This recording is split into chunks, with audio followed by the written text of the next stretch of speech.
Hello, welcome to this month's painting tutorial.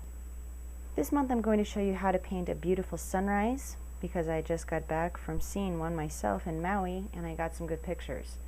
So, up at the top of Haleakala Crater you can see something like this, and it was early morning but well worth it. So now I'm going to capture this in a painting. Start with your horizon line and make sure that you don't put it right in the center of the page. I'm going to put mine a little bit low so that I have more space for the sky. I'm also going to indicate where I want the sun to be, and I'm also going to add the ridgeline of the mountains. So these were the mountains that I was standing on. That means that they're in front of the sunrise, so they're going to be backlit, and so they're going to appear almost black. The sun is here, and I'm going to protect it with a little bit of film, Frisket film, so that it stays absolutely white. So I'm going to draw my sun on the Frisket film. Use a circle template or a compass and draw the sun. Cut that out. Then I peel the back off and I stick it down, making sure that I don't have any pencil lines protected. Then I'll go back and erase the remaining pencil lines because it's going to be really light colors around the sun. I'm going to lay my horizon in again with a straight edge, and then I'm going to erase and lighten up that line a bit so it's still visible but it's not quite so dark. And now I'm ready to paint. Okay, to start the painting process, mix up 3 little painting cups or places on your palette of cobalt blue, Winsor red, and Winsor yellow. And then you're going to activate a large pool of the color with some clean water and mix it until the paint is fully dissolved and you don't have any streaks or globs on your brush. You want your color to be about the consistency of a thin cream, so really heavy with nice saturated color that is going to stay on the page and not fade away. Then, starting with the yellow, paint a circle around your sun. I want my color to be nice and thick. Then I'm going to rinse that out, and before it has a chance to dry, I'm going to do the same thing with my Winsor red.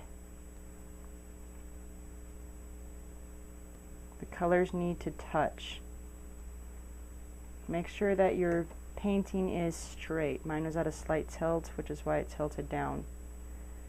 Rinse it out. Do it again with the blue.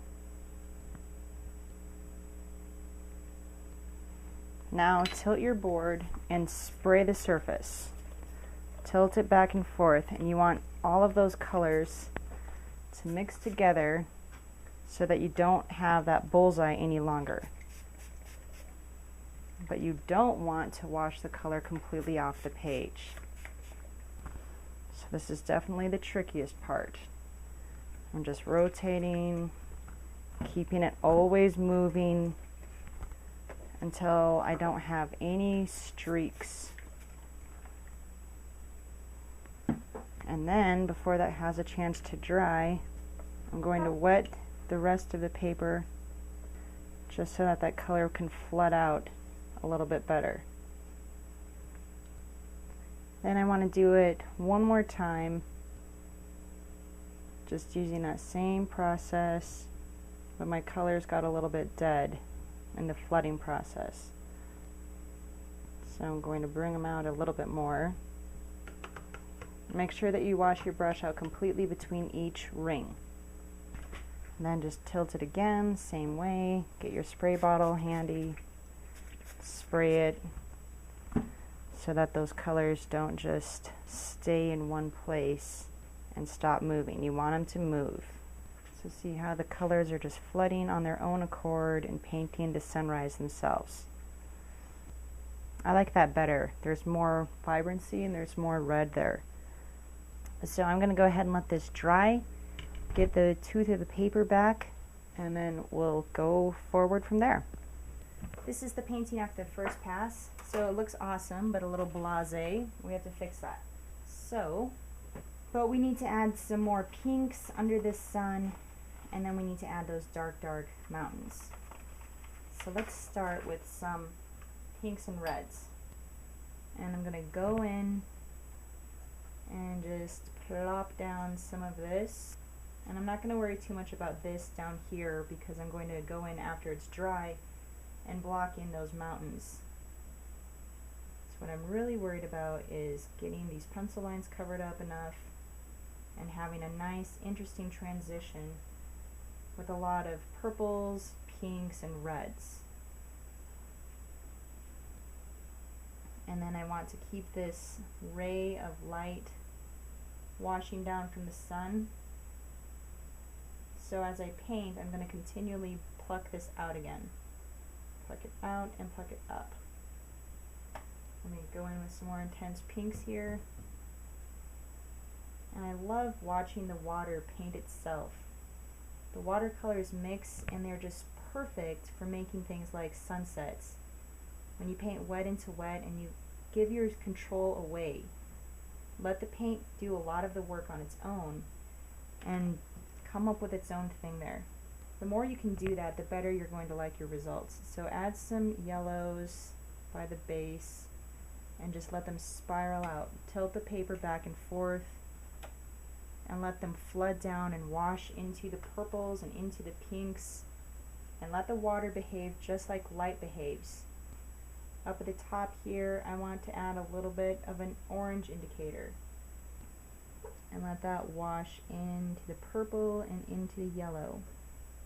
I forgot my microphone here, so excuse me, I'm sorry. No going back now. You're into it, so I hope you've been seeing what I've been doing here. I added some purples and some pinks. I added some yellows by the core of the sun, and now I'm just carefully adding a bit of a hint of orange that goes up and is going to wash into some more yellow.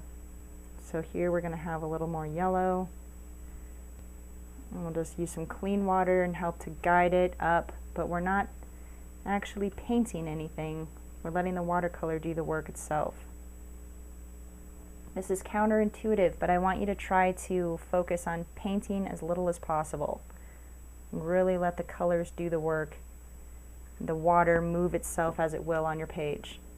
You're going to get an utterly unique sunrise, and no one else could ever paint this exact painting again, even you, which is really cool to think about. But that's a good spot to stop a second time, so we'll let this dry and get reclaimed and then go back into it for some details in the mountains. Okay, this is dry and it's looking gorgeous. Let's add some jagged mountains in the foreground. And we'll peel this sun off. So now you see that we do need to soften that up a little bit too, but we're getting close to being finished here. I'm going to use my angled shader brush and some clean water and just blend the edges of the sun into this rim coming down and to blend out the edge of the sun a little bit. And then I'm going to blot so that I control the drying, the way it's going to look when it dries a little bit more. In the reference photo, I see that the sun spills out a little bit more on the edges here, so I can do that by softening too. And it kind of goes into a bed of yellow. But I can do more of that later. What I want to show you how to do is to use a large flat brush and lay in that foreground. So I'm going to use my big flat one here, get it wet, and mix up a very intense mixture of Payne's gray and blue and some reds. It really doesn't matter what colors you use. You just want a dark. And then, if you need to, before you start, redraw the line of the mountains. Never a bad idea. And then here we go. You're going to go slow and controlled at the upper edge where you can see the ridge in a quite high detail. And then you're going to quickly wash down. Control, control, control. Add a lot of color, not only so that it won't fade as it dries, but also so that it will stay wet for a while longer, and you can manipulate when you get to this ray, because the ray is going to be a little tricky. You've got to get that color down quickly, fill this all up. Even in your darks, when you don't think that there's a lot of color detail, you need to make sure you're letting several things mix on the page. So put down some straight Payne's gray in spots, put down some violet, put down some dark blues, and let them mix together. It's going to give your colors a lot more richness, so that when they dry, they won't flatten out and become boring. Okay, so this is super important. Go as close to the ray as you can, and then I'm going to rinse my brush, and I'm going to go in with an intense orange on either side of the ray. Rinse again. I don't want to get any of that black into my orange on the brush. And on the inside of the ray, I'm going to change to yellow. Then over here, a couple more rays of orange so that it doesn't look accidental. I have a clean cloth close so that I can continually wipe. And here I'm using a dry brush, very clean, so that the ray goes from white to color where it hits the mountains. So just go back and forth with your orange and your yellow, keeping the brush nice and clean, keeping your colors nice and pure, and work until you're satisfied that it looks like rays of a sun hitting the mountain. You need to soften, but you don't want to bring the dark of the mountain into the color and the light that's behind. Very tricky. So just re-moisten and blot. And you can do some of that in the rays too. So here I have a damp paper towel. I have it pressed into a blade. I'm just going to wipe. And I can go back, add a little bit more of that orange, and make it a little bit more pretty. And I'm just going to concentrate my efforts here where the sun would be hitting the mountain the most. Okay, this is our finished sunset painting. So you can see that just by putting in many different colors into my darks here, the watercolor naturally has some lighter areas, and it looks like this is the sunrise. The color is spilling over onto the edge of the rocks. So it's just a happy thing that happened. This really wonderful color where they're just blending together effortlessly.